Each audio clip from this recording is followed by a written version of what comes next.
The storms of December 2023 and January 2024 were really these moments in time where folks in communities were seeing pretty extreme change on their shorelines.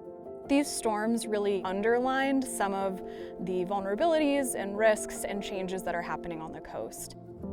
Island Institute, as a community development organization, really aims to partner with communities as they take on different projects that are of interest to the community. So in this case, with shoreline change, Island Institute has really aimed to come in as a partner to support bringing people together to learn more about erosion.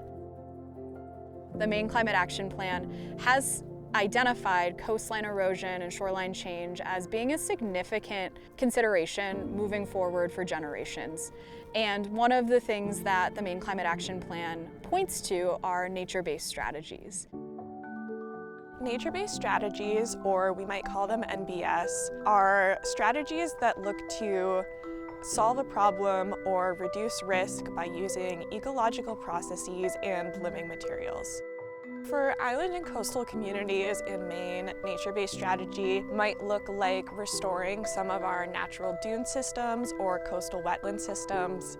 They might also incorporate hybrid strategies, so combining what we might think of as a traditional or engineered shoreline stabilization design like riprap with native plantings and materials that help to not only make the design more resilient, but also preserve and support our coastal habitats here in Maine. What we're starting to see with some of what have been the go-to options for shoreline stabilization, like seawalls or riprap, is that they can have some unintended consequences on surrounding environments. When you install a seawall or riprap, that wave energy that would have been hitting the shoreline and being diffused by the plants or the beach or whatever system was there gets reflected off of this hard structure and redirected often to neighboring properties or to the coastal environment in front of it, whether that be a beach, a mudflat, a wetland. When we have just one armored structure, the impact may not be that large, but as we're seeing more and more structures go in, those impacts start to become magnified and they can start to trigger a chain reaction where neighboring properties have worsened erosion, choose to armor their own shoreline, and then the problem gets pushed across the shorelines. Communities have been reaching for nature-based strategies that might not cause some of these same issues and will make the community as a whole more resilient to shoreline change. Typically, we think of NBS as seeking to provide social, economic, and ecological or environmental co-benefits. The social benefit might be that we're protecting shorelines that are important to private property owners or community members. We're also preserving or providing green space that the community can enjoy, whether that be a beach or a coastal wetland where people like to bird watch.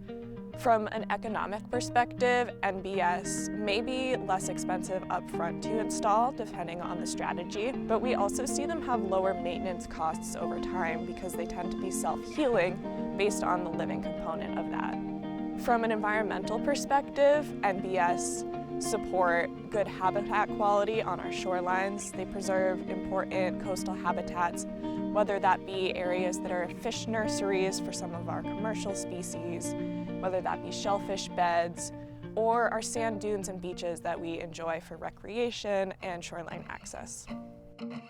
If you're a community member that's interested in taking some type of community action on shoreline change or learning more about nature-based strategies, there's so many different places to start.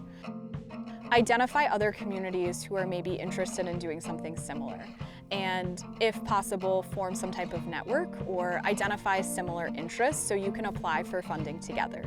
Identify some groups that might be interested in taking on this cause. This could be sea level rise committees or conservation commissions who might, within their mission, have a really great starting place to be able to take some action on shoreline change.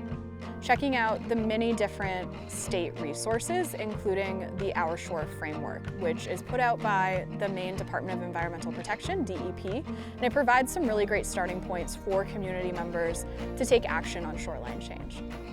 Another really great place to start is by going to Island Institute's website and checking out the Calling Your Bluff Toolkit. This toolkit is a resource that was developed and organized by several communities in Casco Bay, which provides a lot of resources from the Casco Bay communities about where they started and some of the things they did to get up off the ground. These communities identified that when they started doing work, they didn't necessarily have a playbook. This group came together to develop a toolkit that aims to provide a window into how you can organize as a community and some best practices for partnership and funding. Our hope is that the resource can go beyond Casco Bay, and other communities, both coastal and island communities, can learn more about shoreline change and about nature-based strategies.